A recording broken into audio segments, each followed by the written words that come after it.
आज हमारे भारतवर्ष में आप लोगों ने भी टीवी चैनल के माध्यम से, न्यूज़पेपर के माध्यम से देखा होगा कि महाराष्ट्र में भाषा विवाद बहुत ज्यादा बढ़ा हुआ है।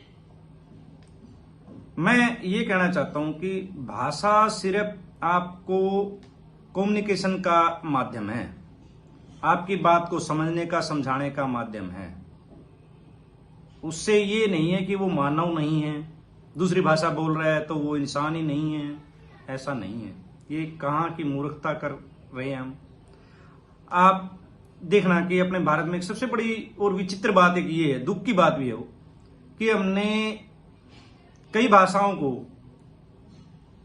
उदाहरण के तौर पे हमने इंग्लिश को स्किल मान लिया। उसको कभी भाषा के रूप में नहीं देखा जाता। जिसको इंग्लिश आती है तो वो अच्छा ज्ञानी माना जाता है, समाज में उसकी बड़ी वैल्यू होती है। अरे इसको तो इंग्लिश टू इंग्लिश बात करता है, इसको तो बहुत इंग्लिश आती है, ये तो बहुत ज्ञानी है। अरे भाई, आप एक भाषा से किसी के ज्ञान को कैसे जांच सकते हो, कैसे परख सकते हो? कोई भी भाषा हो, चाहे वो हिंदी हो, इंग्लिश हो, संस्कृत हो, आपकी तेलुगु, पंजाबी, जो भी हो, बोली हो या भाषा हो, वो सिर्फ आपके बोलचाल व्यवहार का एक माध्यम है, आपकी बात को समझने का, अपनी बात समझाने का, दूसरे की बात समझने का एक खाली वो माध्यम है। उसका मतलब ये थोड़ी नहीं कि वो उसको इंग्लिश आती है तो वो विद्वान हो गया। तो इसका मतलब सारे अंग्रेज तो सारे विद्वान होंगे, उनमें तो बहुत संस्कार होंगे। सबसे बड़ी कमजोरी है हमारे भारत की कि हमने इंग्लिश को एक स्किल मान लिया, बच्चों के ऊपर एक बोझ बना दिया उसका। बच्चों को बोला इंग्लिश में बोलो, इंग्लिश में बोलो, हम हिंदी में बोल के नहीं समझाएंगे। अरे भाई, कुछ बेचारे जो गांव में रहते हैं, उनके माँ बाप कम पढ़े लिखे हैं, उनको इंग्लिश नहीं आती, क्या उनका बच्चा नहीं पढ़ेगा?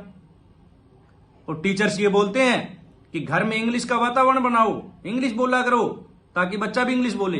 अरे भाई, उन माँ बाप को बेचारों को आती नहीं है।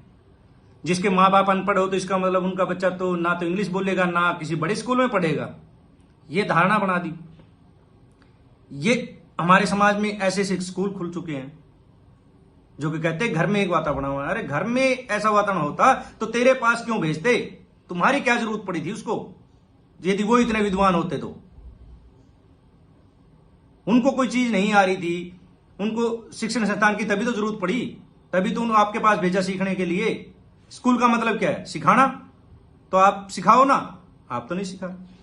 लेकिन मैं सभी भाइयों से ये कहना चाहता हूं, आप इंग्लिश से ये मत मानना आपके बच्चे को इंग्लिश नहीं आती तो वो ज्ञानी नहीं है। हो सकता है वो उनसे बहुत ज्यादा ज्ञानी हो, इंग्लिश आने वाला कोई जरूरी नहीं है वो ज्ञानी हो। इंग्लिश एक भाषा है, वो बोल चालने का एक माध्यम है। इसके अलावा उसका कोई रोल नहीं है, कोई भी भूमिका नहीं है कि वो विद्वान बना सके उसको, या फिर उसको संस्कारवान बना सके। ऐसा नहीं है। हमारे माँ बाप कम पढ़े लिखे होते तो क्या वो संस्कारवान नहीं थे? क्या वो अच्छे नहीं थे?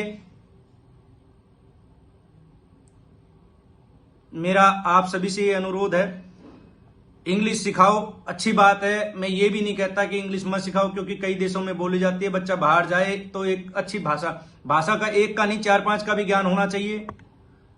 और भी ज्यादा से ज्यादा जितनी भाषाओं का ज्ञान ले सकते हो लेना चाहिए।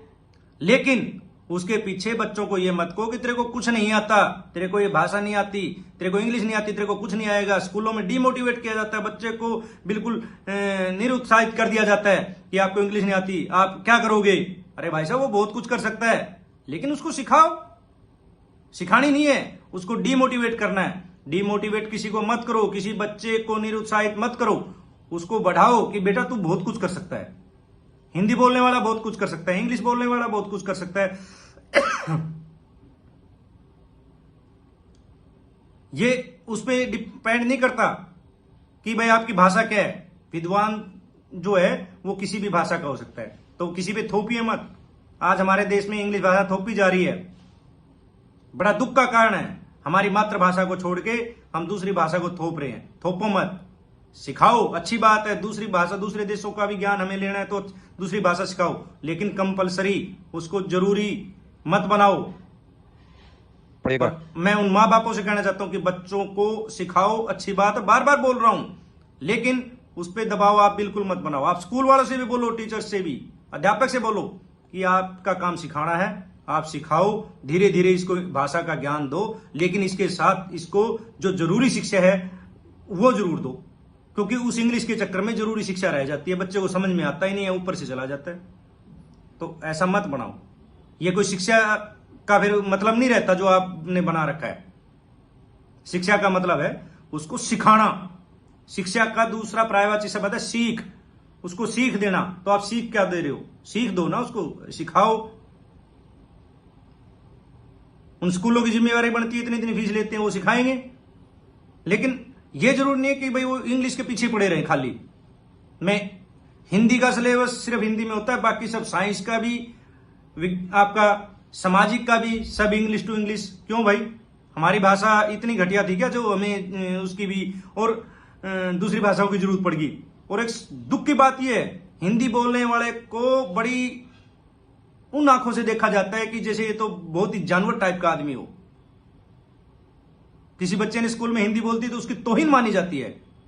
ऐसा क्यों? ये बिल्कुल गलत है। आप इसका विरोध करिए।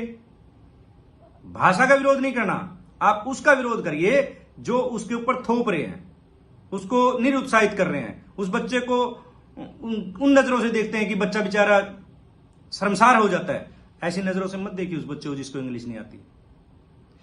मेरा आपसे दोबारा विनम्र अनुरोध है, विनम्र प्रार्थना है कि आप बच्चों को संस्कारवान बनाएं, शिक्षित बनाएं, लेकिन भाषा का बोझ उस पर बिल्कुल ना थोपे। भाषा को एक स्किल ना समझे, भाषा को भाषा ही समझे। जय श्री राम, जय भारत माता, जय गौ माता।